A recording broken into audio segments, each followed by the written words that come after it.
స్వామి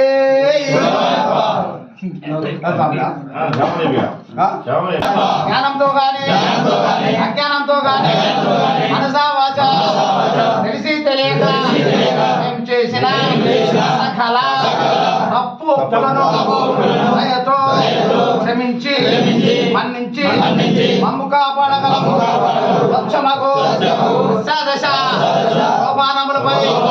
చిన్ముద్రధారిగా మరి ఉండే సకల దోకములను సకల ప్రాణులను ఏక చక్రాది పంచముగా పరిపాలించుచున్న శ్రీ హరిహర సుతుడైన ఆనంద చిత్తుడైన శబరిగిరి అయ్యప్ప స్వామి ఆధార విందములే నాకు శరణం